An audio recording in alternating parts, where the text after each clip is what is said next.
C'est parfait là? Allez. Donc s'il y a des aléas comme ça, n'hésitez pas. C'est tout bon? C'est bon, merci. Super. Excusez-moi pour ça. Donc du coup, on a du type B. Donc type B, ça vient des caractéristiques techniques. Ces caractéristiques techniques, comme je vous disais, vous allez voir qu'au niveau de vos TD, vous allez avoir des TD purement pédagogiques où en fait, je vous ai pré-mâché le travail. Ça veut dire que derrière, je vous ai trouvé ces caractéristiques techniques. Je vous les ai même des fois calculées. Je vous les ai mis dans comment ça s'appelle, dans des classes. Donc B1, B2, B3, B4, D5. Et vous allez voir qu'au fil des TD, ben, vous allez devoir plus les trouver.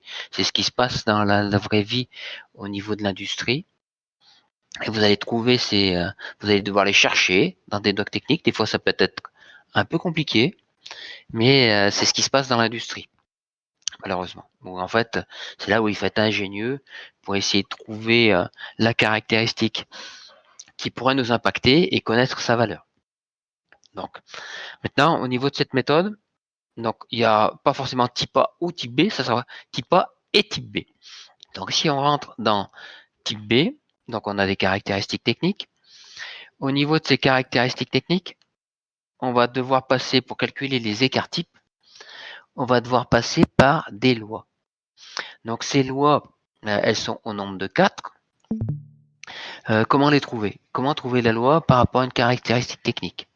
Donc, je vous avais donné une méthode en vous disant, on va partir du bas vers le haut, c'est-à-dire on va partir de la 4e loi, qui est la loi des appareils étalonnés, et on va remonter jusqu'à un peu plus haut, qui est la loi des appareils normaux. Au niveau de ces lois, on va se poser des questions. Ça veut dire on va partir sur le bas de la loi des appareils étalonnés, et on va dire est-ce que l'information, est-ce que la caractéristique technique provient d'un certificat d'étalonnage, oui ou non? Si elle provient d'un certificat d'étalonnage, ça sera marqué noir sur blanc. L'information, le certificat d'étalonnage donne les valeurs suivantes, avec cette phrase comme ça. Dans le certificat d'étalonnage, on trouve. Ok. Donc une fois que si c'est marqué de cette façon-là, ça veut dire qu'on utilisera cette loi des appareils étalonnés. Donc ces lois des appareils étalonnés, vous les retrouvez dans un TD que je vous ai donné, qui est le TD numéro 5. D'accord? C'est la dernière page. Donc ces TD en amphithéâtre, je vous les ai tous donnés sous forme papier. Et comme je vous l'ai dit en introduction, pour ceux qui n'étaient peut-être pas là, l'ensemble de ces TD-là sont à votre disposition sur votre portail. D'accord? Donc en parallèle, si vous voulez ouvrir votre portail, vous avez le TD5 et à la dernière page du TD5, vous allez retrouver ces lois-là. Alors on continue. Donc on part du bas vers le haut. Est-ce que cette information vient d'un certificat d'étalonnage, oui ou non? Si la réponse est non, on va monter à la loi supérieure qui est la loi en Arcsinus. Alors la loi Arcsinus est une loi très particulière, est une loi qui concerne les phénomènes physiques, qui concerne les paramètres de régulation. Quand on dit paramètres de régulation, vous allez voir qu'en l'année prochaine, vous allez faire un cours de régulation avec pour déterminer les différents paramètres pour faire une bonne régulation de température, de vitesse, de position. Et vous allez calculer ce qu'on appelle des PID, donc une action proportionnelle avec des gains, calculer une amplitude de gain par rapport à une réponse d'un signal, une dérivée par rapport à un certain amortissement. Et tous ces facteurs-là vont s'exprimer de façon sinusoïdale avec une caractéristique technique qui est exprimée et qui variera de façon sinusoïdale. Si vous avez donc dans les caractéristiques B une caractéristique technique qui s'exprime de façon sinusoïdale, vous allez devoir utiliser cette loi Arcsinus. Si ce n'est pas le cas, ça ne sera jamais une loi Arcsinus, même si c'est noté température d'un local. D'accord? Pareil, au niveau de ces lois, un message, un conseil, ne travaillez pas par je pense que, j'ai pensé que, ça voudrait dire que en métrologie, c'est relativement carré. Les choses sont écrites, donc c'est. Ça veut dire le certificat d'étalonnage donne, donc c'est loi étalonnée. La caractéristique s'exprime par, donc c'est une loi, d'accord? N'imaginez pas des choses, d'accord? Même si c'est marqué température d'un local, d'accord? Ça ne voudra pas dire que c'est une loi arc-sinus. Ça peut être température d'un local avec une variable de dérivée qui s'exprime en fonction du temps delta t égale sinus oméga t, par exemple. Dans ce cas-là, ça sera une loi arc-sinus. Si ce n'est pas, on va passer dans une loi uniforme. Cette loi uniforme, si vous zoomez cette loi uniforme, vous allez trouver 5 cas d'application. Pas 6, pas 4, 5. 5 cas d'application. Le premier cas d'application est la résolution d'un appareil numérique. D'accord? Ou la résolution tout court. La résolution, c'est la plus petite variation de l'instrument de mesure que l'instrument de mesure est capable de vous donner. En amphi, j'avais pris un exemple à travers une règle et je vous avais dit quelle est la résolution de votre petite règle, de votre décimètre, de votre comparateur, de ce que vous voulez. Et la plupart d'entre vous m'avaient dit c'est le millimètre. Et je lui ai dit mais comment vous avez fait pour trouver le millimètre? Vous m'aviez répondu c'est pas compliqué, c'est la distance qui est entre deux graduations. La distance que vous avez entre deux graduations correspond bien à l'incertitude de mesure que votre règle est capable de vous donner. Dans n'importe quel cas de figure, vous allez être capable de me donner une valeur plus précise que le millimètre par rapport à ce que vous mesurez. D'accord? Donc, la distance que vous avez entre les deux graduations correspond à la distance qu'il y a entre les deux traits verticaux que vous pouvez retrouver sur votre loi uniforme. D'accord? Donc, vous avez 5 cas d'application. Le premier cas, c'est la résolution. Le deuxième cas, c'est l'hystérésis. L'hystérésis, vous avez évoqué que c'était le retard à l'allumage par rapport à un signal, par exemple. Lorsque le signal, une réponse à un échelon vertical, on va avoir une certaine lenteur, on va avoir une certaine latence.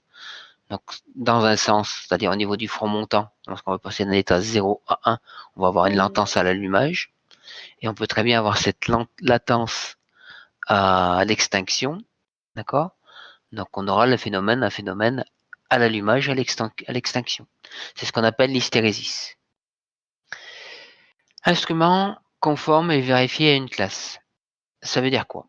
Ça veut dire que dans l'industrie, dans ce qu'on achète, dans les appareils de mesure, dans la plupart des cas, ces appareils de mesure sont étalonnés, mais ne vous sont pas fournis avec un certificat d'étalonnage. Ça veut dire quoi? Ça veut dire que le constructeur, quand il vous le vend, il vous le dit qu'il est conforme à une classe quelconque, donc numérotée. Et si vous allez chercher l'information dans cette classe, vous allez trouver l'incertitude d'étalonnage ou la précision de l'appareil, c'est-à-dire qu'il sera conforme à cette classe-là. Exemple, lorsque vous achetez des balances, oui, avec des poids, les poids sont tous étalonnés, d'accord? Mais vous n'allez pas avoir un certificat d'étalonnage pour chaque poids. Et on vous dit, vous avez acheté un coffret de poids. Ce coffret de poids, l'ensemble des poids qui sont dans ce coffret sont conformes à une classe, par exemple F2. Et on va chercher ce que ça veut dire une classe F2 pour les poids. Et une classe F2, ça voudra dire que chaque poids a une incertitude de poids de plus ou moins 150 mg, par exemple. Ça veut dire ça, un instrument conforme à une classe. Ok? Ça veut dire qu'on met les instruments qui sont vendus dans le commerce dans des zones, et chaque zone, dans des classes, donc dans chaque classe, vous avez une tolérance, une incertitude associée. D'accord? Une précision associée. Ok? Ça veut dire ça, un instrument conforme à une classe. La quatrième application d'une loi uniforme, c'est la géométrie d'une machine. Alors, géométrie d'une machine, géométrie d'une table, dans le monde de la métrologie, ça veut dire quoi? Une table, en métrologie, on va dire c'est un marbre. Comme son nom l'indique, ça peut être un marbre de façon une pierre, d'accord? On pose les appareils et les pièces que l'on veut mesurer dessus. Donc, quand on a un marbre, en général, c'est très très lisse, c'est très plat, d'accord? Et on peut avoir des marbres qui sont légèrement, je dirais, voilés, ce qui est très très rare en termes de marbre. Mais au niveau d'une machine, c'est nettement plus courant. C'est-à-dire lorsqu'on prend une machine, c'est fait en métal, et quand on a, je dirais, des grands plans au niveau mécanique, on a, comment ça s'appelle, des variations de planéité. On a des choses qui sont plus ou moins légèrement voilées. C'est ce qu'on appelle la géométrie d'une machine. D'accord? Donc lorsqu'on pose la pièce à un endroit et qu'on déplace cette pièce à un autre endroit, de fait de la poser sur cette machine-là, ou de fait de l'usiner sur cette machine-là, va nous générer une incertitude d'usinage, donc une incertitude de mesure. D'accord? Le cinquième cas au niveau de cette loi uniforme, c'est la dérive supposée d'un étalon. Lorsqu'on a un étalon et qu'on le garde, je dirais, des années, souvent, l'étalon a une caractéristique de dérive, c'est-à-dire qu'au fil des années, il va évoluer, il va perdre peut-être un peu de sa précision via le vieillissement des composants électroniques ou d'autres phénomènes, d'accord? Donc, on va avoir la dérive supposée d'un étalon. Donc, sur cette loi uniforme, nous avons 5 cas, pas 6, 5 cas d'application, d'accord?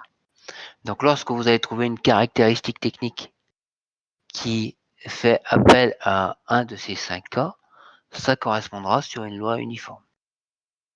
D'accord? Particularité de cette loi uniforme. Soit la caractéristique est donnée avec un signe devant plus ou moins quelque chose. Dans ce cas-là, vous allez avoir directement la valeur de la caractéristique, ce qu'on appelle A, en lecture directe. Soit la caractéristique sera exprimée sans plus ou moins. Vous allez avoir cette fois la distance qui est entre les deux barres verticales de la loi uniforme. Dans ce cas-là, vous allez avoir 2A. OK? Donc ça, c'est la particularité de la loi uniforme.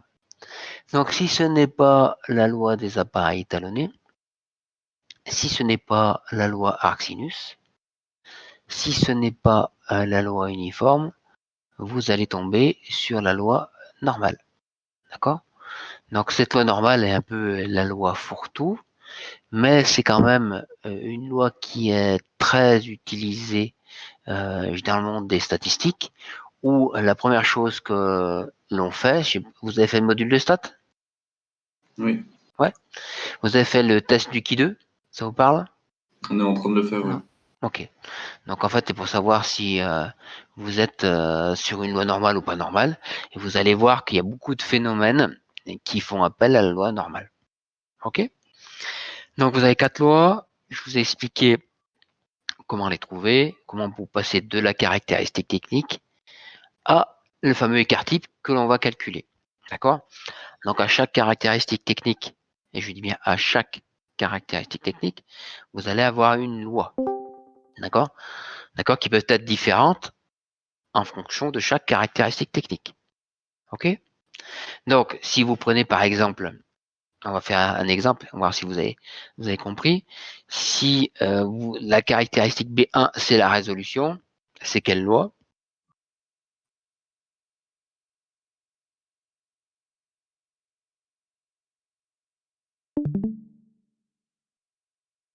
Je ne vois pas si vous m'écrivez quelque chose, hein, comme je suis en plein écran. C'est uniforme. Ok, uniforme, parfait. Si je parle de l'incertitude d'étalonnage venant d'un certificat d'étalonnage, c'est quelle loi?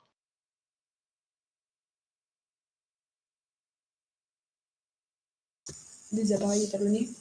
Parfait. Ok. Donc, dans la loi des appareils étalonnés, un petit focus. Donc, quand on étalonne un équipement, comme je vous l'ai dit, on le compare par rapport à un étalon. D'accord? Donc, on va vraiment le mettre en parallèle dans les mêmes conditions. On va le comparer par rapport à un étalon. Une fois qu'on a fait tout notre certificat d'étalonnage, dans le certificat d'étalonnage, il est exprimé avec un intervalle de confiance, ce qui est baptisé petit k. Vous allez voir que derrière, dans la méthode de calcul d'incertitude, c'est exactement le même petit k qu'on utilise. Donc, quand il est donné, eh ben, on va l'utiliser. Quand il n'est pas donné, par défaut, on va prendre k égale 2. C'est ce qu'on retrouve dans la loi des appareils étalonnés. OK? Donc, parfait. Je vois qu'il y a 2 personnes au moins qui ont suivi sur les 60. J'espère que les autres sont pas encore, sont bien présents, bien réveillés et qui suivent également. Alors, pour passer de la caractéristique technique à l'écart type, on utilise des lois. Donc, on va trouver UB1, UB2, UB3, UB4, UB5, UBN. D'accord? Donc, vous avez ça dans les tableaux des lois. Bon, pour la loi des appareils étalonnés, on va prendre la valeur de la caractéristique technique, on va le diviser par K. Pour la loi Arcsinus, on va prendre la caractéristique technique, on va diviser par 2. Par racine de 2, pardon. Pour la loi uniforme, on va diviser par racine de 3. Et pour la loi des appareils étalonnés, on va diviser par 3. D'accord? Pour trouver les écarts types par rapport à la caractéristique technique. Une fois qu'on a trouvé ces écarts types, donc on aura trouvé mu de A, UB1, UB2, UB3, UB4, UBN, d'accord? Ces écarts types. Est-ce que d'un point de vue statistique, on a le droit d'additionner des écarts types?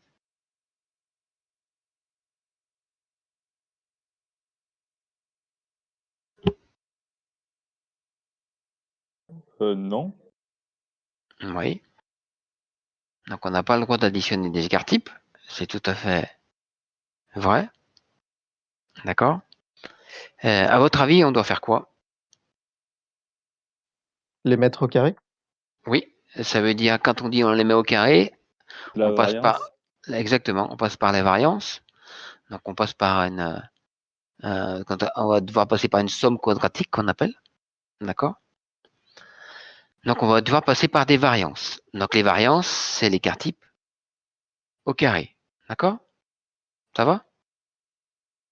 Donc pareil, vous allez voir au niveau de vos TD que je vous ai donné, je vous ai préparé des tableaux. D'accord? Je vous ai préparé ces différents tableaux qui vous font voir cette méthode, qui vous font découvrir cette méthode.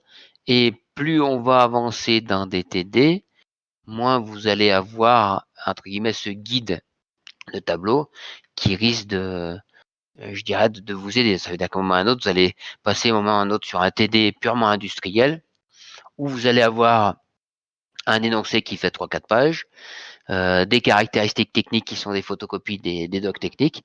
Il va falloir farfouiller dedans, il va falloir analyser ce qu'on trouve dans la doc technique et puis se mettre en tête comment on fait au niveau de la méthode, les écarts types, les variances, et puis et ainsi de suite, quoi, dérouler. OK? Donc, une fois qu'on a trouvé les lois pour trouver nos écarts types, on va devoir passer par les variances.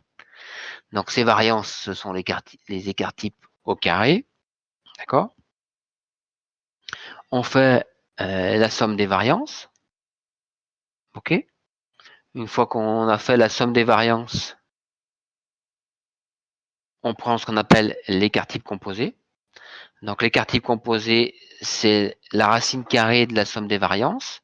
Et on trouve UC, qui est l'écart type composé. Pourquoi il s'appelait composé? Parce que il est composé de l'incertitude de type A et l'incertitude de type B. D'accord? Donc ça, c'est l'écart type composé. Cet écart type composé, quand on le regarde, il suit une loi normale. Si ça, entre guillemets, vous pouvez que me faire confiance par rapport à ce sujet-là. Il y a des études qui l'ont démontré. Je ne vais pas vous passer toutes ces études. Je dirais qui démontrent avec des tests que cet écart type suit une loi normale, malgré qu'on ait utilisé tout un tas de lois pour le composer qui peuvent être différentes. Il suit une loi normale. Donc l'écart type que l'on vient de calculer ici, c'est l'écart type, je dirais, qui se trouve d'un côté ou de l'autre sur cette courbe normale. D'accord? Ok, donc il est en plus ou moins quelque chose, c'est-à-dire plus ou moins un écart type. Et quand on regarde ce qu'on a entre un écart type sous une courbe de Gauss, vous avez 68,3% de notre population, c'est-à-dire 68,3% de notre incertitude qu'on vient de calculer. D'accord? Donc d'un point de vue statistique, d'un point de vue mathématique, quand on calcule quelque chose et que ça représente que 68,3% de notre incertitude, je dirais on a une chance, on va pas dire pas une chance sur deux, on a un peu plus d'une chance sur deux que ce qu'on vient de calculer, ça soit juste. D'accord? Donc, ça, vous avez maintenant à l'écran une courbe de Gauss qui est répartie en fonction des écarts types. D'accord?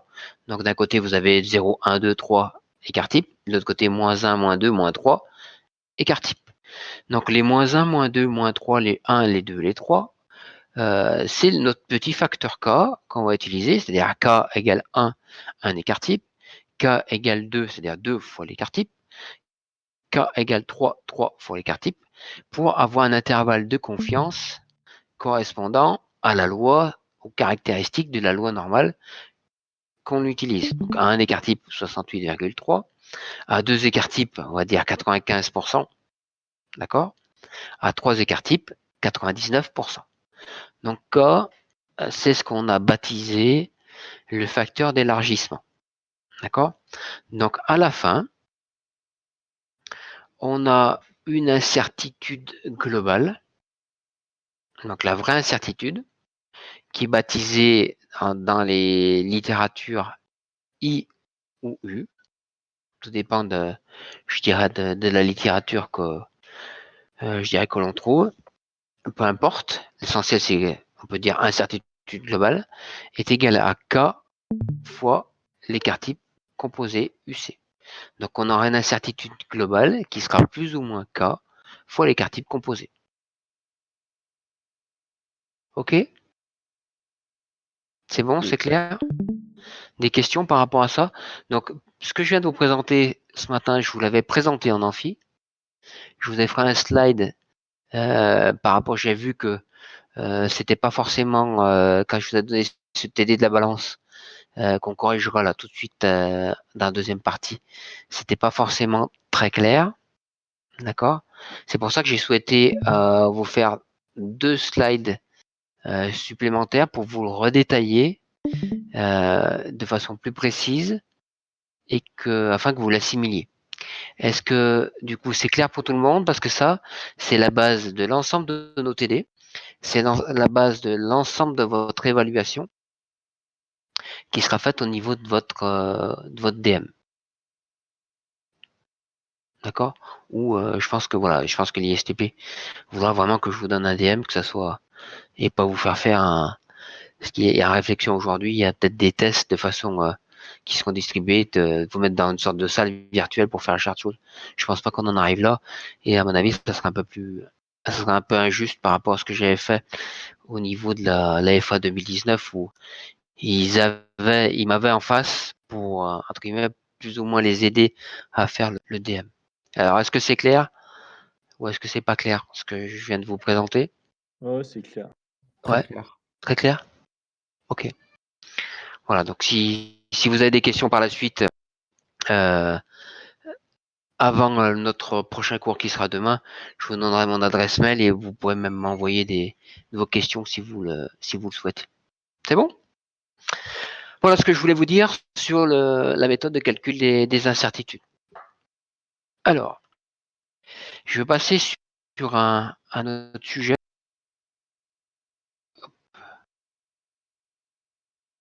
On va regarder ça pour se rappeler. Et très rapidement, pour vous faire découvrir ce qu'on appelle deux termes, surtout de la métrologie, qui sont intéressants. Et c'est important que vous les connaissiez parce que c'est des termes qui sont très présents dans les TD qu'on fait et que vous ayez vraiment cette notion de de ces deux termes, à quoi ils correspondent et comment on les corrige. Donc les origines de la métrologie, on ne va pas y revenir dessus, on les avait vues, il n'y a pas de souci. On avait parlé d'un vocabulaire de la métrologie et ça va être, et je vous le redis, et vous allez malheureusement le découvrir, c'est ce qu'il va falloir vous habituer. Et au niveau des TD, il y a des mots qui sont utilisés, il y a des phrases qui sont compliquées à lire, d'accord? Il faut comprendre ce que l'on fait. Donc pour ce vocabulaire, ce que je vous invite, c'est à rien à apprendre par cœur. Il y a simplement, quand vous lisez quelque chose, vous allez voir, quand vous allez faire le TD de la chaîne de la mesure, vous allez me dire, mais je comprends pas, vous me parlez de température dans le cadre 0,50 degrés, on mesure 100 degrés, mais je suis carrément paumé. Essayez de prendre une feuille de papier, dessiner, mettre sur le papier ce que vous êtes en train de lire, essayez d'imager ce que vous êtes en train de lire, d'accord, pour essayer de comprendre ce qui se passe, d'accord, pour comprendre le paramètre qu'il faut utiliser, qui correspond à la caractéristique technique, pardon, qu'il va falloir que vous utilisiez, d'accord. Ça, c'est important. Donc, ce vocabulaire, il n'est pas à prendre par cœur, même s'il est particulier, mais essayez de mettre sur papier ce que vous lisez. Là, pareil, c'est ce que j'ai pu voir sur... c'est pour ça que vous avez aussi ces petites présentations, pour voir ce que j'ai vu quand j'ai donné cette TD-là. Certains sont perdus, d'accord, dans ce qu'ils disaient, donc le mesurant, le système de mesure, la procédure de mesure. Essayez de bien déchiffrer ce que vous lisez, d'accord. Et vous allez voir que, notamment le devoir maison que vous allez avoir, je l'ai rendu, comme on n'est pas en face à face et qu'on peut pas voir l'interactivité, si vous comprenez. Donc j'ai fait quelque chose d'un peu plus simple pour vous cette année, pour essayer que ça soit un peu, je dirais, pré-mâché, que vous compreniez plus ce que j'ai essayé de vous imaginer les choses pour que vous compreniez plus ce vocabulaire. D'accord, mais essayez voilà de déchiffrer ce que vous allez lire. Donc vous avez des unités. Ces unités, pareil, essayez exprimez-les, c'est obligatoire. D'accord, donc je vous les avais présentées. Faites pas des calculs. Pour faire des calculs, mettez les unités.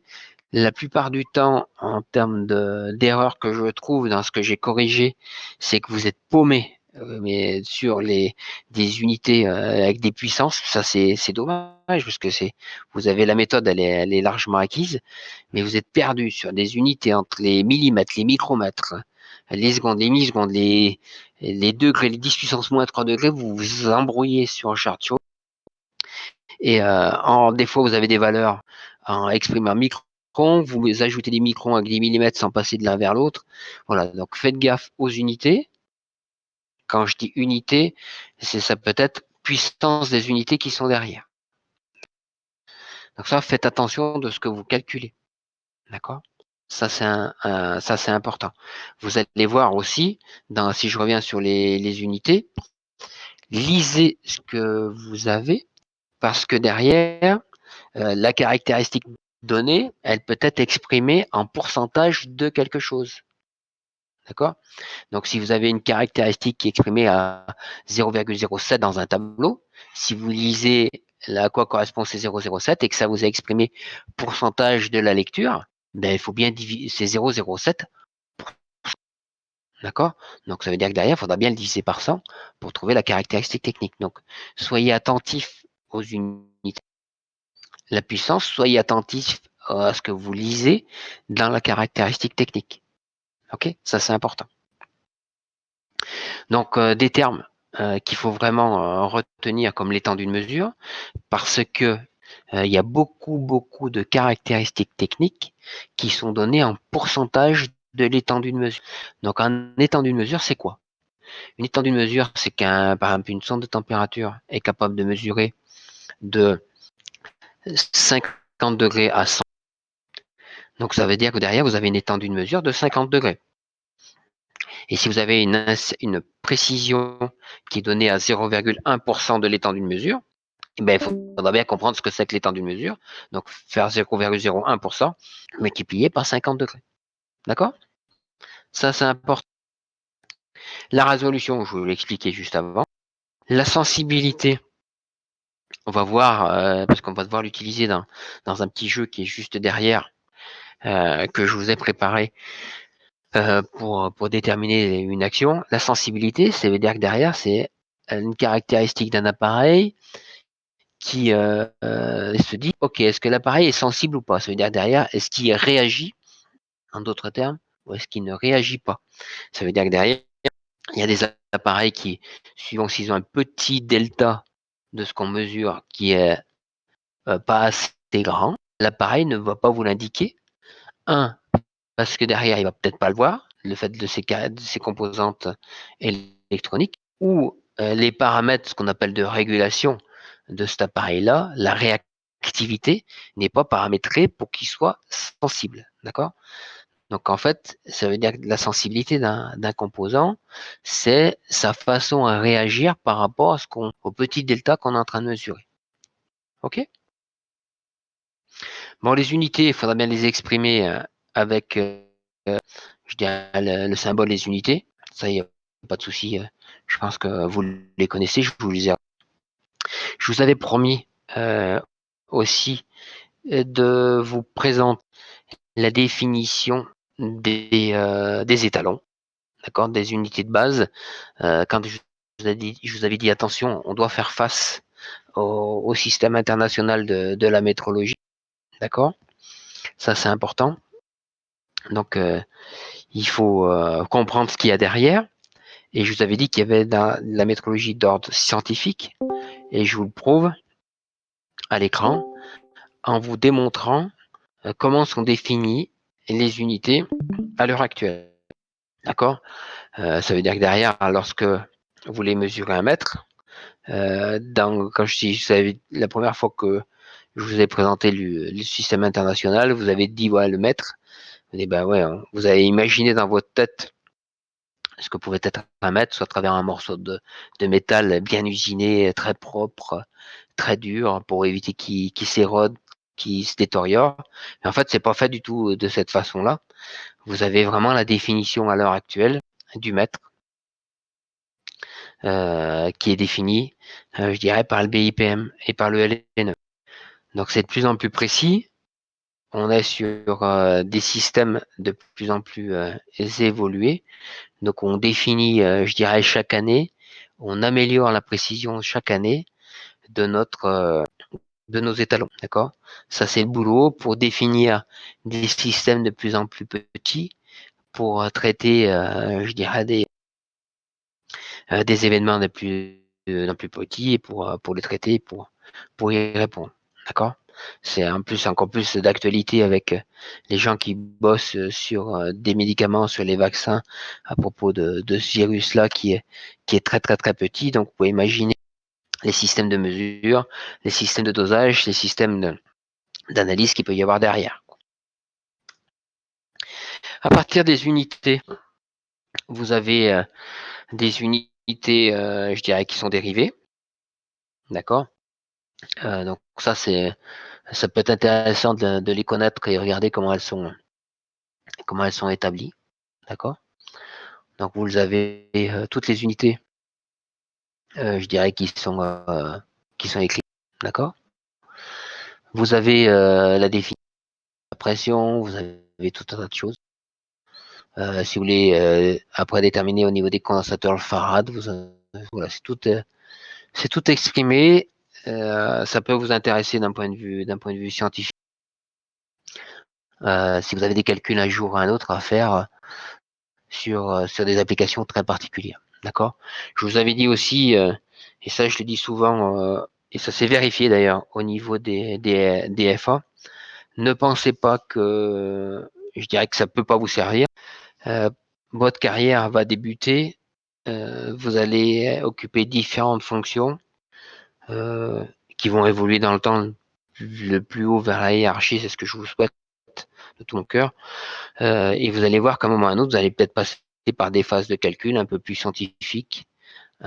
Et d'un moment à un autre, il va falloir sortir les ménages et puis sortir les calculettes, se faire appel à des cours du passé et puis essayer de regarder comment sont calculées les choses. Et ça pourra peut-être vous servir. Donc les symboles de puissance, ça vous les avez. Je pense que vous les connaissez. D'accord? C'est important. Parce que les énoncés ils les utilisent. Donc il n'y a pas de souci.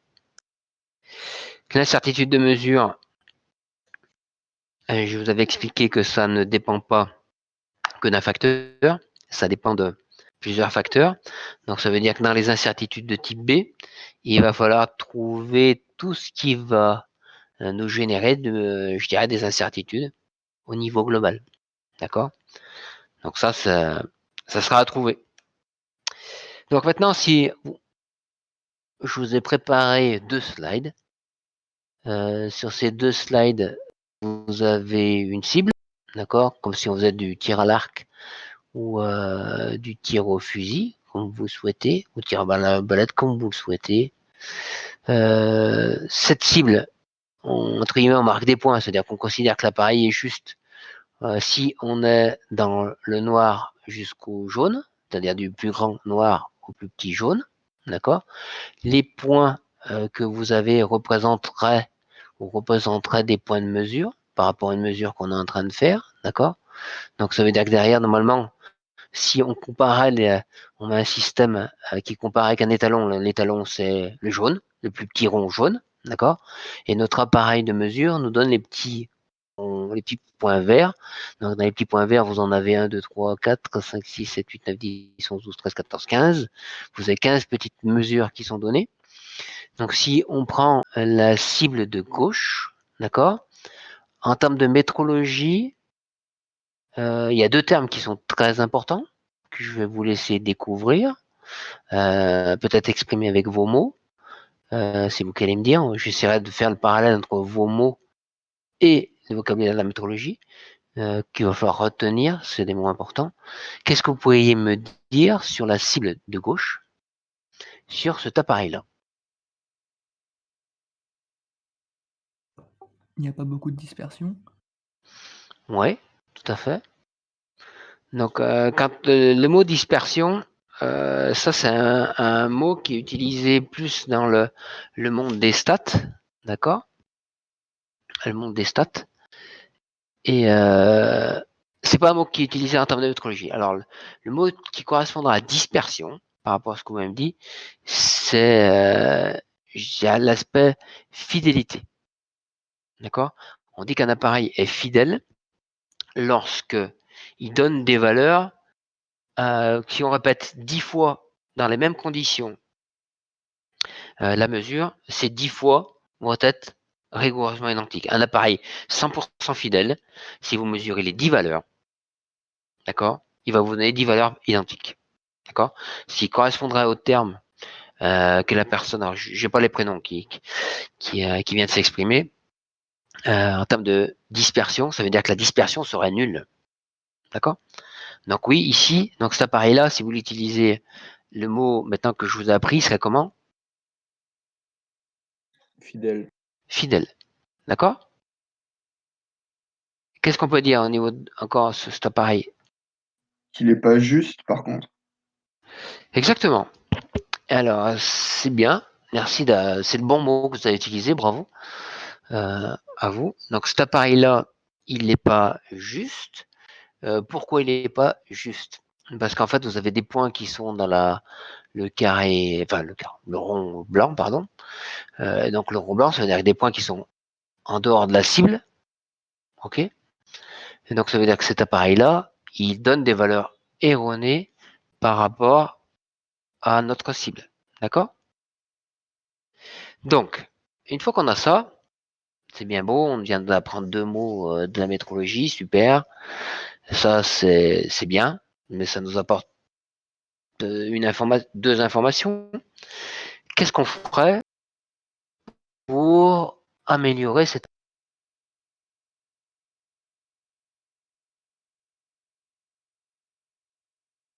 Et re-régler. Pardon? Le re-régler. Oui, ça veut dire le régler, vous souhaiteriez faire quoi? Approcher le groupe vers le centre. Ok. Alors, approcher le groupe vers le centre, c'est ce qu'on vient de faire à travers la première démonstration du calcul d'incertitude, ça veut dire qu'on vient de faire un étalonnage.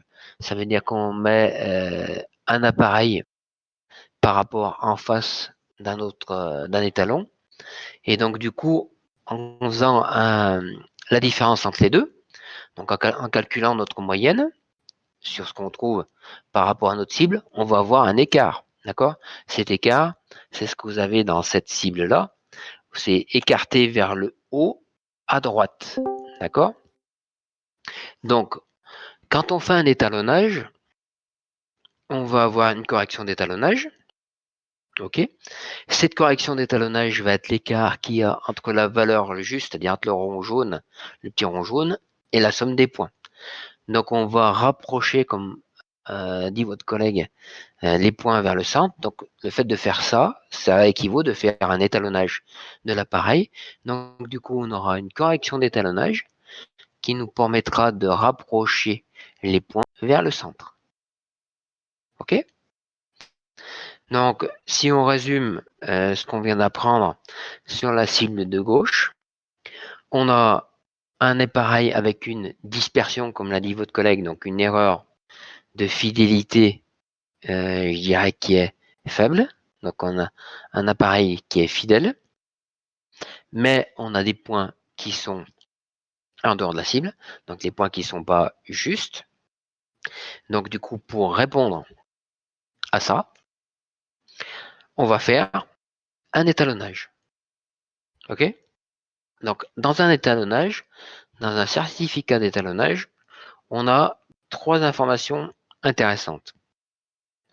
Ces 3 informations intéressantes sont la correction d'étalonnage, ça faudra bien s'en rappeler de ramener les points que l'on a vers le centre, d'accord, à notre campagne de mesure. Donc on va récupérer cette correction d'étalonnage qu'on va mettre après derrière dans notre campagne de mesure si on utilise cet appareil-là dans le futur.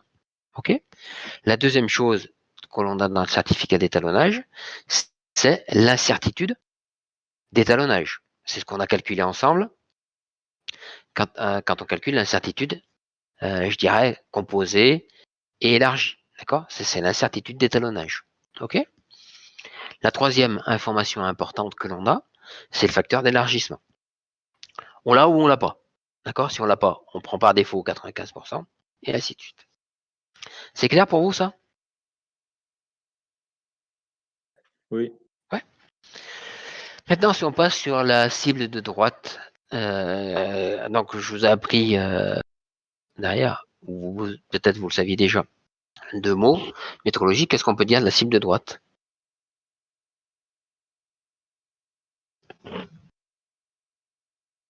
Qu'elle est juste, mais pas fidèle. Enfin, qu'elle paraît juste en tout cas, mais qu'elle est pas fidèle. Ouais, bravo. Donc en fait, ici, on est juste l'ensemble des points qui sont dans la cible, on va dire. D'accord? Sachant qu'un appareil, c'est très très très rare quand vous comparez à un étalon, comme l'étalon en général est 10 fois plus précis, et je vous ai mis des slides pour ça, 10 fois plus précis que l'appareil qu'on veut étalonner. C'est rare que les points se trouvent dans la cible vraiment du petit rond jaune. D'accord? C'est très très rare. Ok, donc on va dire que là ils sont dans la cible. D'accord? Donc du noir au bleu. Donc on sera un appareil qui serait juste, mais pas fidèle, parce que là vous avez une dispersion qui est bien plus élevée que dans la cible de gauche. Ok? Donc, et là, qu'est-ce qu'on ferait, à votre avis, sur cet appareil-là?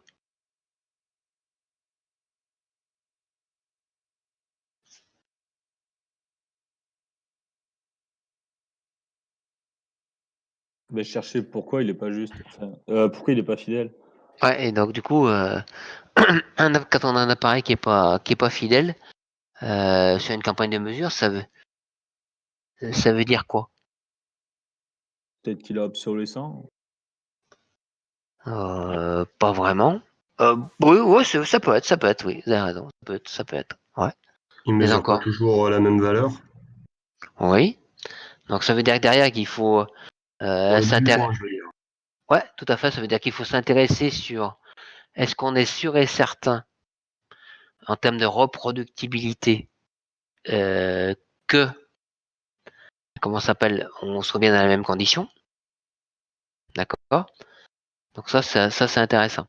D'ailleurs, donc ça veut dire aussi peut-être il a une sensibilité qui est peut-être pas bonne, d'accord? Donc ça c'est à regarder. Donc il va falloir travailler sur la sensibilité, d'accord? La reproductibilité, les conditions de reproductibilité de l'appareil pour savoir si c'est bon ou si c'est pas bon. Ok? Donc là, je fais un lien direct avec une démarche Six Sigma. Ça vous parle ce que c'est qu'une démarche Six Sigma? Une démarche Lean, une démarche Oui. d'amélioration continue, oui, ça vous parle. Donc lorsque vous lancez une démarche Six Sigma à travers une démarche DMAIC, une démarche Lean, une démarche je dirais d'amélioration continue, la première chose qu'il faut faire, c'est est-ce que les données sont fiables et est-ce que les données sont reproductibles. Donc c'est la première chose que vous faites. D'accord? C'est la même chose tout en métrologie. Alors, la première caractéristique que l'on s'intéresse, est-ce que notre appareil est fidèle, d'accord, ou pas. D'accord? Ça c'est quelque chose c'est une caractéristique très importante dans nos systèmes de mesure. Donc au niveau des systèmes de mesure, le lien est direct entre la métrologie et l'amélioration continue à travers les démarches Lean ou à travers les démarches qui font beaucoup appel à l'analyse de données. Est-ce que les données sont fiables? Oui ou non? D'accord? Ça marche? Donc là, ça c'est important. Ok? Voilà, donc on a fait notre comment s'appelle, notre deux premières cibles. Et je vous ai expliqué surtout ce qui est intéressant, c'est sur comment ça s'appelle, les actions qu'il faut mener derrière. D'accord? Donc là, ça sera pareil. Lorsque vous allez lancer votre démarche d'amélioration continue, il faudra se poser sur les actions qu'il faut mettre derrière pour améliorer les données. Sur la cible de gauche, cette fois, qu'est-ce que vous pouvez me dire? Juste et fidèle. Qu'est-ce que vous faites? Bah, rien, c'est très bien. Ah, voilà, parfait. Bah là, vous avez un appareil qui touche pratiquement la perfection, qui est super fidèle avec les points sont regroupés, en plein dans le mille. Donc ben là, vous faites rien, vous le gardez surtout bien, mettez bien de côté, le protégez bien. C'est un appareil qu'il faut utiliser, que vous avez entre guillemets confiance pour votre campagne de mesure, pour vos analyses, c'est pratiquement un appareil de référence que vous allez utiliser tout au fil du temps. Ok? L'appareil de droite, cette fois.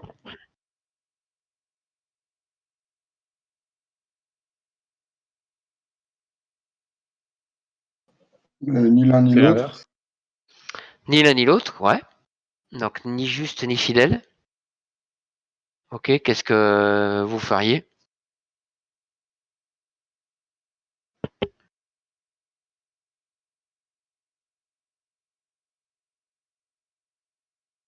Bah, d'abord, on essaierait de le rendre fidèle, puis juste par la suite. Mhm. Alors rendre fidèle et juste, c'est quelque chose qui va pas être évident. Qui va pas être évident parce qu'en fait derrière, lorsque vous allez corriger d'un côté, il va se détériorer de l'autre. D'accord? Sachant que vous avez vraiment des valeurs. Donc ce type d'appareil-là, dans la part des cas, vous allez le jeter. D'accord? Ça veut dire que c'est un appareil qui est pas fiable, que derrière qui n'inspire pas la confiance. Donc vous allez devoir vous en séparer. D'accord? Dans un premier temps, oui, vous pouvez lancer une sorte d'étalonnage pour voir comment il pourrait se comporter pour essayer de ramener des points de l'extérieur vers l'intérieur de la cible. D'accord? Mais vous allez voir très rapidement qu'en faisant cet étalonnage, la correction d'étalonnage risque de partir dans tous les sens. Donc du coup, vous allez partir sur quelque chose qui est vraiment pas juste. Et donc du coup, vous n'arriverez pas à maîtriser. C'est un appareil qui est non maîtrisable. D'accord? OK? Donc en général, on s'en sépare.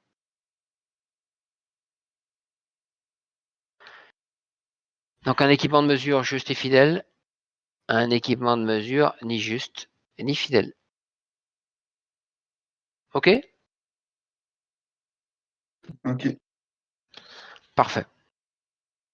Donc une des actions que vous allez avoir à faire, d'accord, c'est de mettre tous les appareils sous contrôle dans votre entreprise, vérifier, je dirais, les incertitudes de mesure et vérifier le bon étalonnage de vos appareils de mesure avec une fréquence donnée. La semaine dernière, j'ai une question en me disant, ouais, nous, on veut mettre en place, je dirais, de la métrologie dans notre entreprise. Quelle est la fréquence d'étalonnage des équipements qu'il faut faire? Donc là, j'ai pas de réponse toute faite, mais j'ai une réponse quand même à vous donner.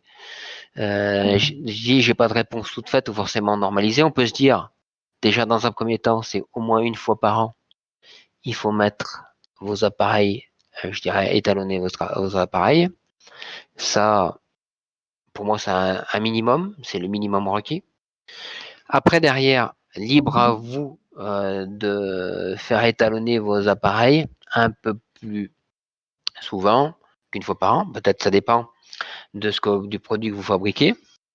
J'étais avec une personne de DFC qui était chez Zodiac. Alors, je ne sais pas si certains d'entre vous sont chez Zodiac du côté de Roche-à-Molière dans l'aéronautique.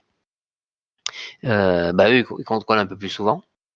D'accord? Ils font de l'étalonnage un peu plus souvent. Et ça dépend de temps aussi du type d'appareil, de la fonction du type d'appareil dans le processus. D'accord? Donc, on peut adapter la fréquence d'étalonnage, je dirais, au processus.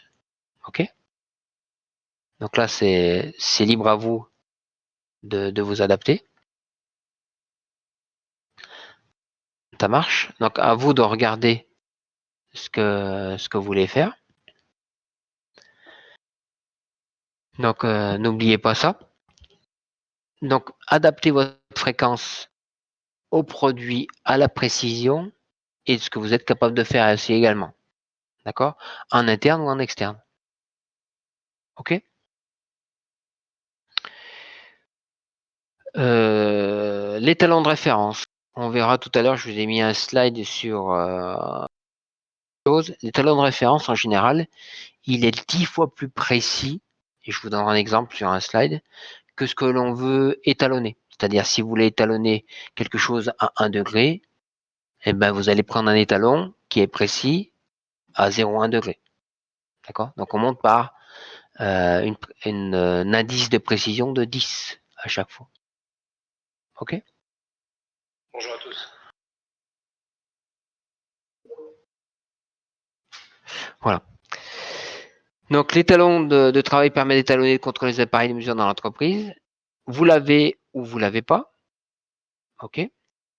Donc, si vous l'avez pas, vous pouvez faire appel à des sociétés extérieures qui sont spécialisées en étalonnage pour faire ce boulot-là. La plupart, maintenant, dans l'entreprise, je l'ai vérifié d'ailleurs cette semaine, si vous regardez un peu dans le marché de l'emploi, vous commencez à retrouver l'embauche de techniciens de métrologie, de responsables métrologie, d'ingénieurs métrologie, d'accord?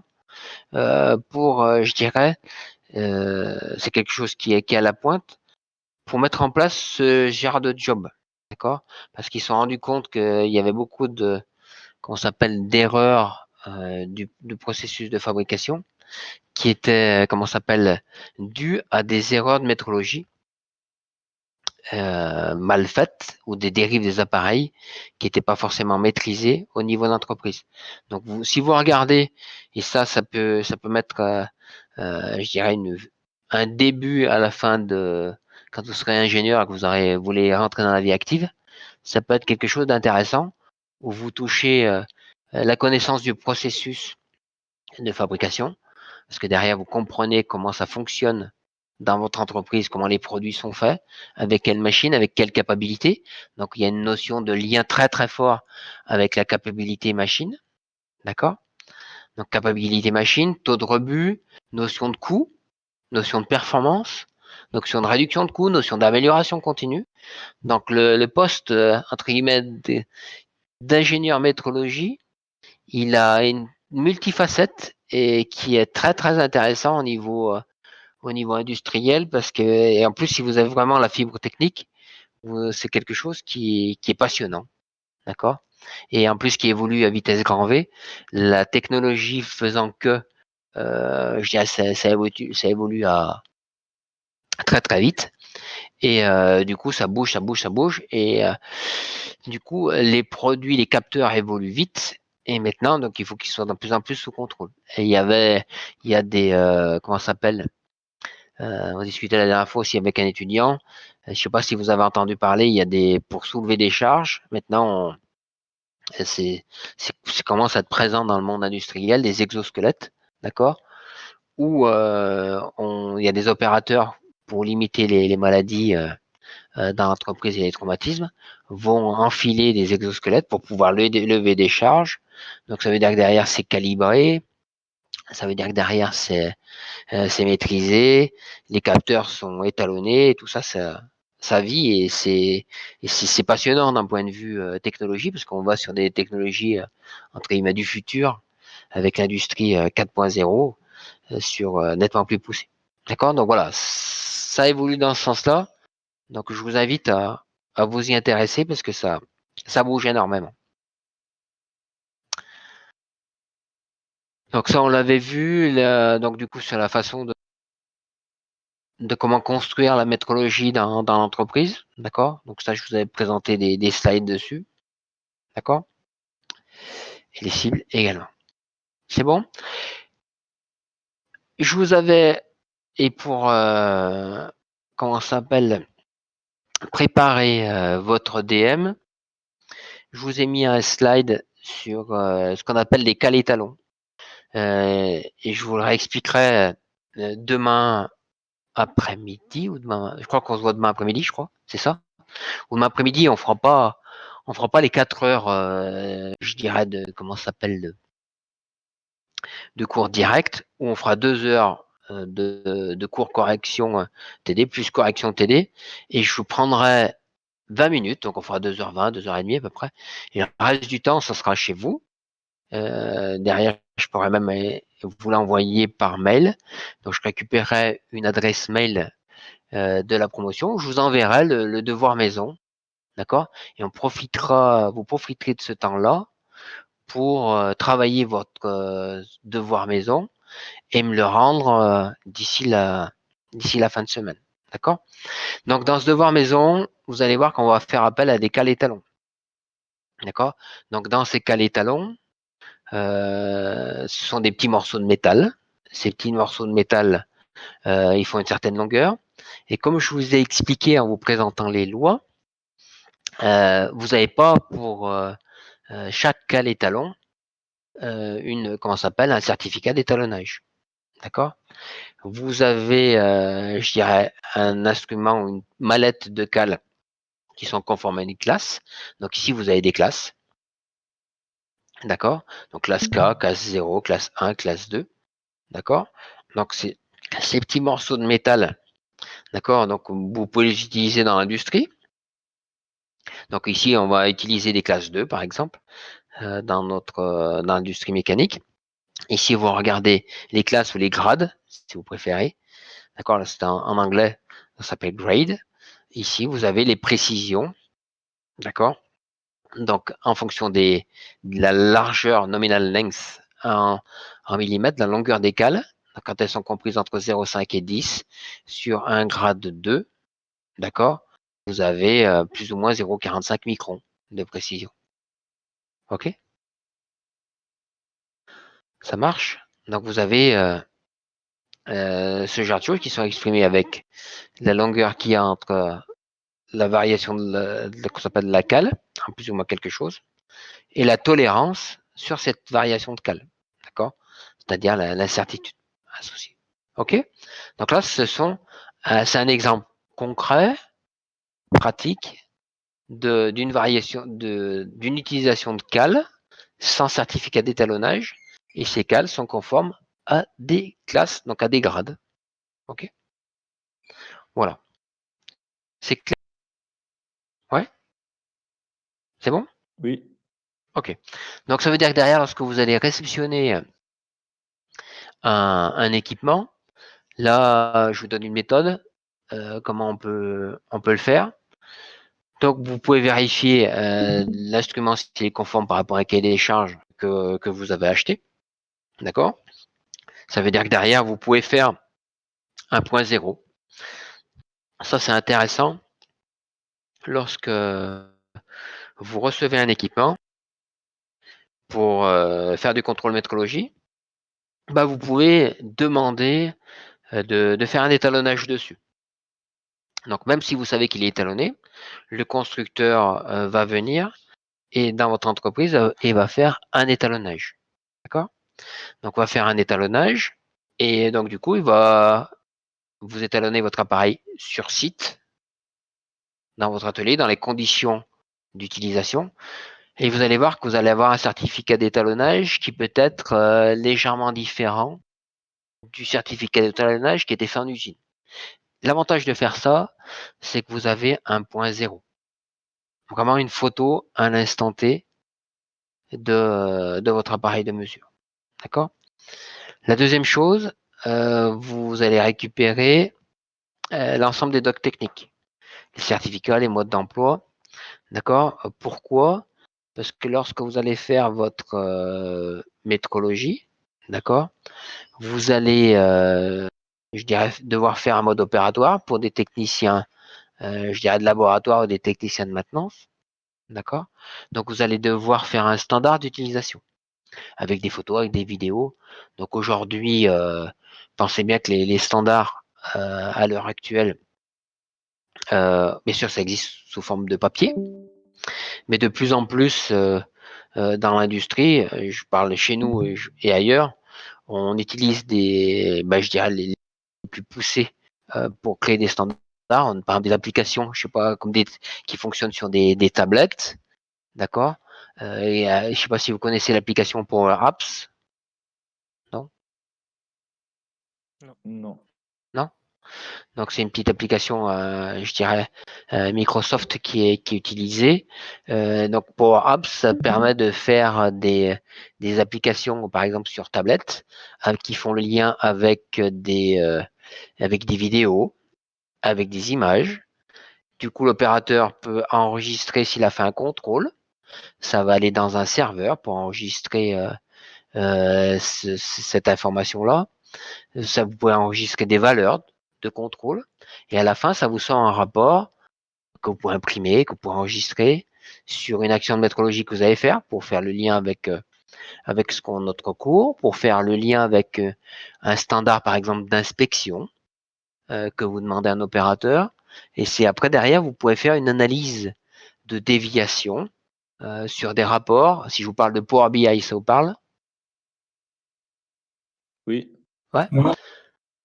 Non? Donc Power BI, c'est aussi une application qui permet d'aller capter des informations sur des systèmes de données, quels qu'ils soient, Excel, des SQL Server, des bases diverses et variées, Access, et qui viennent après derrière vous récupérer ces informations-là, vous les mettez en œuvre, c'est-à-dire vous faites des beaux rapports qui correspondent aux besoins, analyse de tendance, analyse ponctuelle, d'accord? Donc ça vous fait des rapports. Et donc, du coup, que vous pouvez exploiter par vous, par des opérateurs de production, par comment ça s'appelle, des techniciens de maintenance et ainsi de suite. D'accord? Donc là, oui, ça, c'est des choses qui sont utilisées aujourd'hui donc du coup, ces documents techniques pour faire des liens et pour faire des choses, je dirais, qui correspondent aux besoins.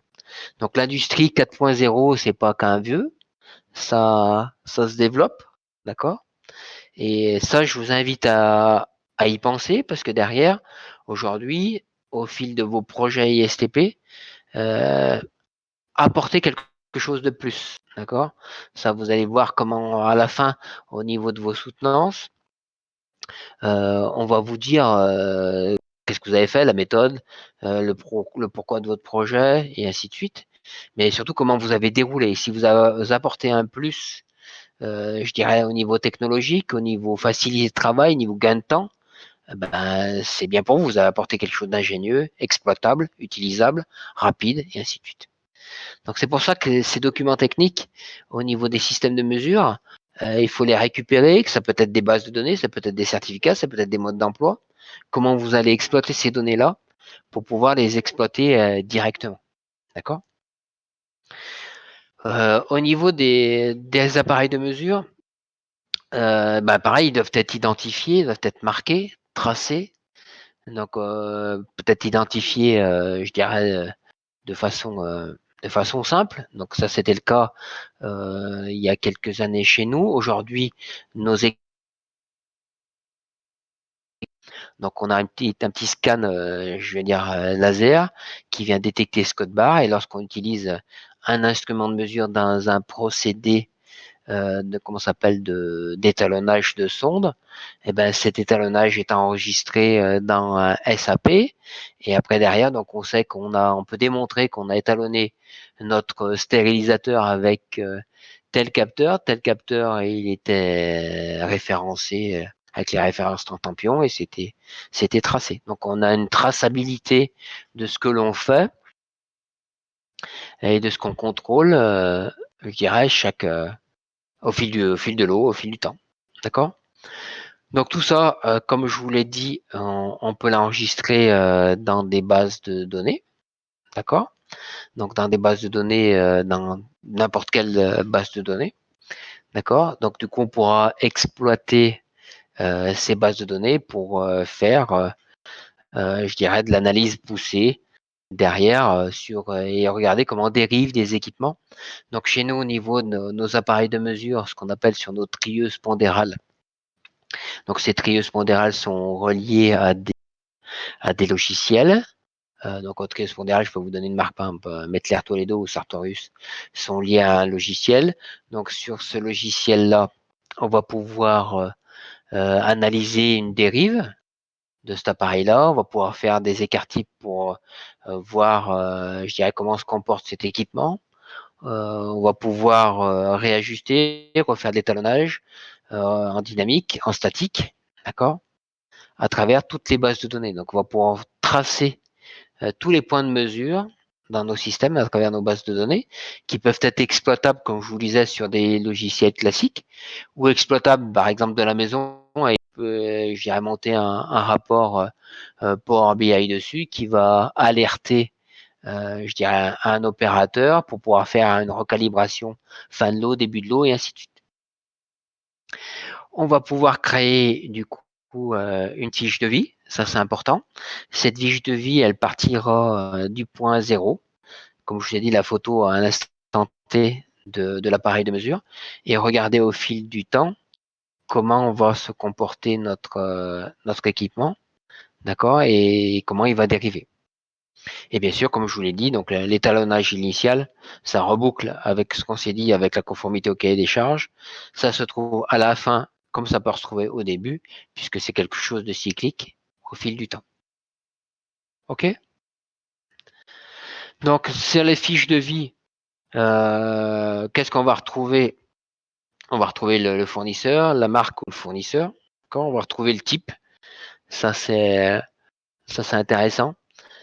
Ça intéresse. Vous pouvez le faire pas de façon papier, comme on va dire, dans l'ancien temps, mais surtout de le faire de façon informatique. Maintenant, aujourd'hui, ce que vous voyez ici, on peut très bien l'enregistrer dans un ERP lambda. D'accord? On retrouve l'ensemble de ces caractéristiques techniques dans notre ERP, du coup, pour avoir une certaine traçabilité.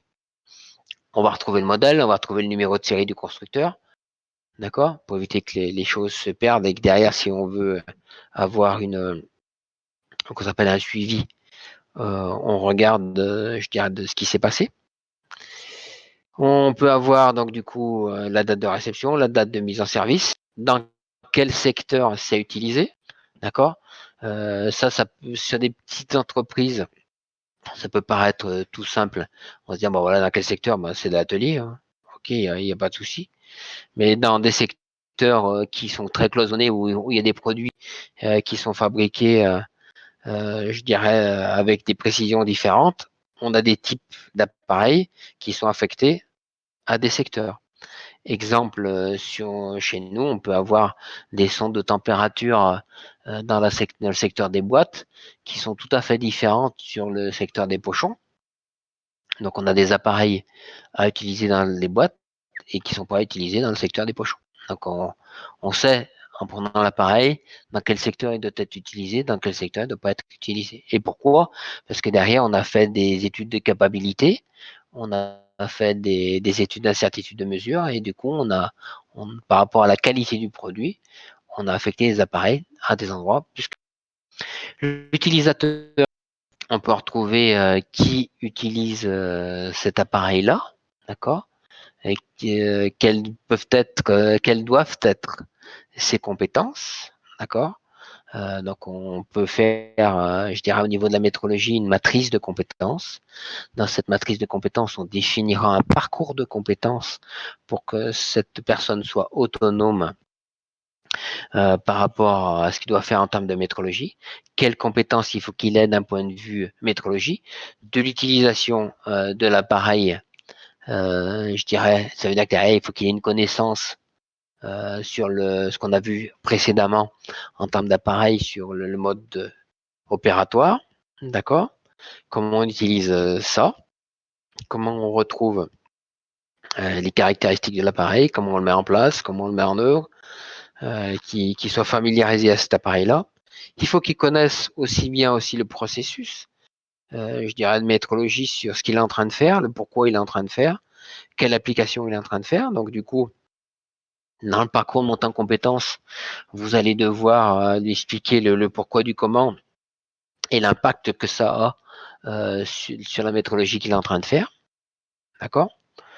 Donc ça, il va falloir qu'il soit formé, qu'il va falloir qu'il soit validé. Donc chez nous, à l'heure actuelle, peut-être c'est le cas aussi dans beaucoup d'entreprises où auparavant on a ce qu'on appelle des passeports. Ça veut dire que derrière on valide des personnes à faire telle ou telle tâche. On a des parcours d'intégration, on a des passeports de validation pour faire différentes activités. Il faut que sur cet appareil-là, on fasse référence à des procédures d'étalonnage et d'entretien applicables. Ça veut dire que derrière, on se dit, cet appareil-là, comment on l'a vu quand je vous ai dit, quand vous m'avez posé la question sur la fréquence d'étalonnage, c'est se dire, cet appareil-là, on va considérer qu'il faut l'étalonner tous les 6 mois, toutes les années. Quels entretiens il va falloir faire, peut-être en interne, sur ce type d'appareil-là. Donc, cette référence et procédure d'étalonnage, pareil, de la même façon, ça peut être mis en place dans un ERP qui vous déclenchera ce qu'on appelle des PM03 dont on parle d'un point de vue, comment ça s'appelle, SAP parlant. Donc, nous, on crée des gammes de maintenance préventive qui, en fonction d'un calendrier, vont déclencher comme un calendrier lambda sur un smartphone, une sorte de notification comme quoi on doit faire telle ou telle opération. Donc tout ça, ça se fait pas par l'amour du Saint-Esprit, hein. Ça se fait en paramétrant les choses, ça se fait en définissant les choses, avec une approche scientifique du pourquoi, du comment, d'accord? Et donc du coup, tout ça dans l'industrie se met en place à travers cette fiche de vie. Donc la périodicité d'étalonnage, c'est ce que je viens de vous expliquer, et la classe de précision, voilà, c'est ce qu'on met en place. Vous devez connaître quelle précision a votre équipement. Et même si vous avez des notions de fidélité et de justesse, ça doit vous devez le noter dans votre fiche de vie. Voilà ce que je voulais vous dire. Donc cette méthodologie, elles peuvent être faites en interne ou en externe. D'accord? Ça veut dire que ce que je viens de vous expliquer, si un jour il y a des personnes qui veulent se lancer et ben vous pouvez construire votre entreprise ou voilà votre mini laboratoire, on va appeler ça entreprise, je préfère même le mot entreprise, pour apporter ce service-là à des entreprises en expliquant le pourquoi du comment. Vous pouvez faire de la métrologie en faisant de la réduction de coûts dans votre entreprise, c'est-à-dire à apporter une méthodologie à l'entreprise, je dirais apportant un service à l'entreprise, je dirais, dans laquelle vous voulez travailler, en démontrant que ça peut avoir des gains. Vous vous occupez donc toute la métrologie d'entreprise en vous garantissant par exemple des taux de perte, en garantissant une fiabilité d'équipement, en garantissant tout un tas de choses, en garantissant un accompagnement. Donc si vous avez cette approche-là, vous pourrez, je dirais, montrer votre réseau d'un point de vue client, réseau de service, en vous faisant, et là c'est un rappel de ce qu'on avait vu lors du premier cours, en vous faisant une accréditation, par exemple COFRAC. Donc COFRAC, je vous rappelle, c'est le comité français d'accréditation des laboratoires. Donc vous pouvez très bien être accrédité COFRAC pour faire de la métrologie dans l'entreprise et avoir un panel de clients pour améliorer la productivité de l'entreprise à moindre coût, je dirais, et apporter vraiment des gains financiers intéressants. D'accord? Donc ça peut être fait en interne. C'est ce qu'on peut vous demander en tant qu'ingénieur, je dirais ISTP, où vous pouvez commencer à construire une pseudo-cellule performance industrielle métrologique, je dirais, qui apporterait ces services-là, d'accord, et qui permettrait je dirais, d'améliorer la productivité de vos sites dans les entreprises. D'accord. Donc ce qu'on constate souvent dans l'entreprise, c'est un peu le cycle de vie d'un produit ou d'un démarrage d'un atelier. C'est que derrière, on construit quelque chose de neuf.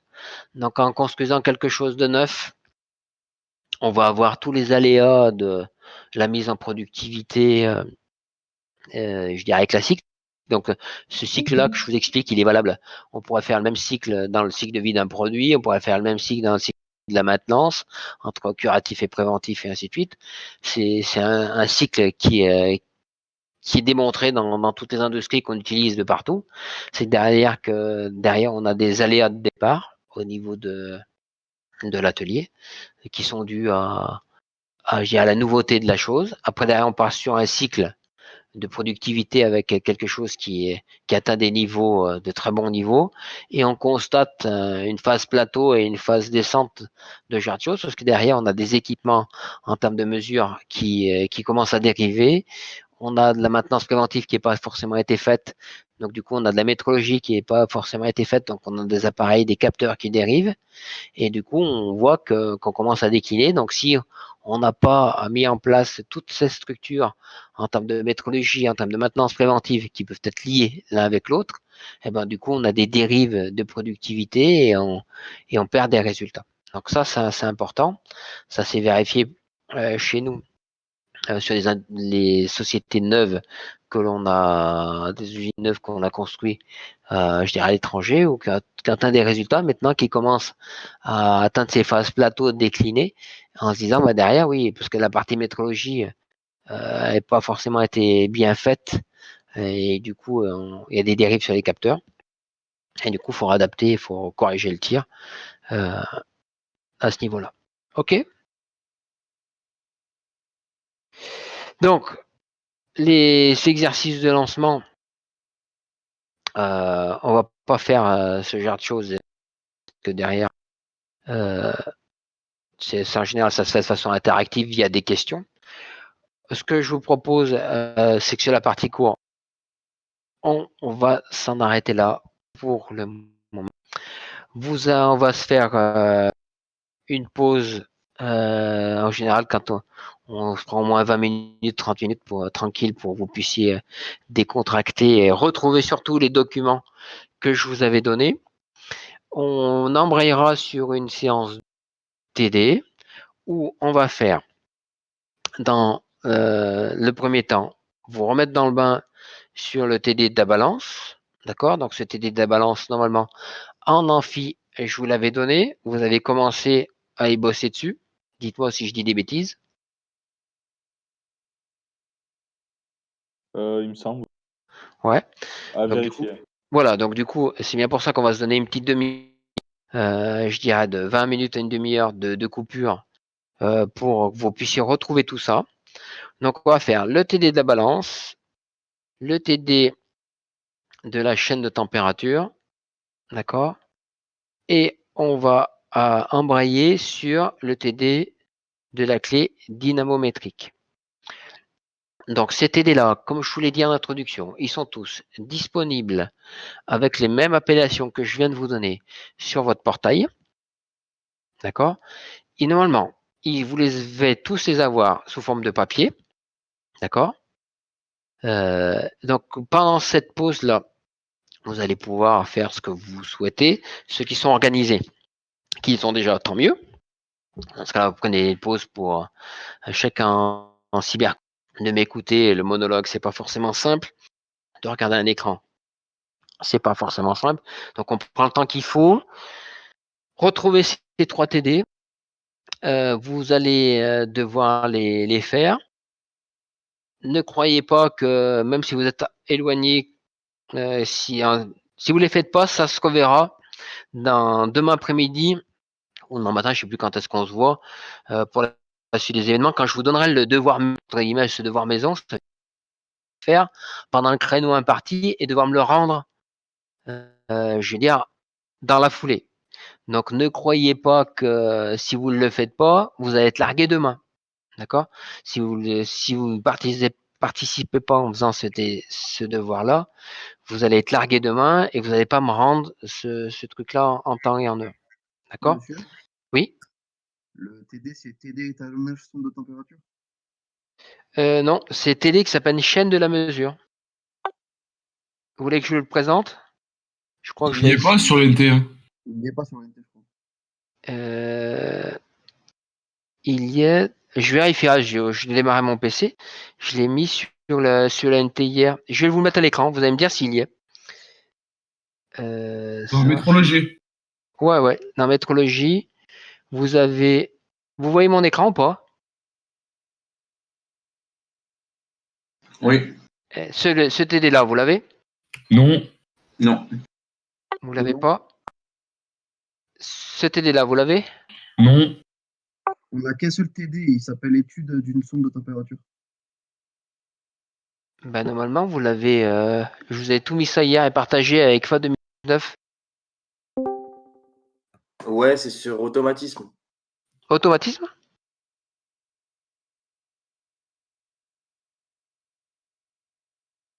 C'est bizarre ça. Je vais regarder, mais vous l'avez trouvé du coup sur automatisme? Vous pouvez remontrer le TD que vous avez montré juste Ouais. avant, là? Alors, je vais vous montrer les 3 TD qu'on va faire ce matin. Celui-ci, la balance, ok? Celui-ci, la chaîne de mesure. Et celui-ci, la clé dynamométrique. Ok. Mais on les D'accord. a ceux-là en papier. Exactement, c'est ce que je disais. Normalement, vous avez tout en papier. Hein. Tout en papier. C'est pour ceux qui auraient été confinés, je ne sais où, et qui n'auraient pas leur cours à disposition. C'est pour ça que j'ai tout mis sur le NT. Ah ok. Merci, c'est gentil. Mais normalement, vous devez avoir tout ça sur l'NT. Je suis un peu surpris. Et j'appellerai pour voir si j'ai pas fait une fausse manip. Mais je vous ai tout mis ça sur l'NT.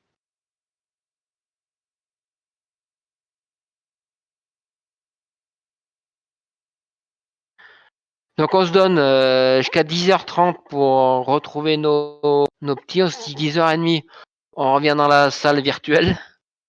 Faites comme si vous preniez une pause café, vous discutez entre vous, faites ce que vous en faire comme si on était normal, comme si on était à l'ISTP, je dirais de façon classique. Retrouvez ce que vous avez, ce qu'on vient de se dire, que ce soit le papier ou l'informatique.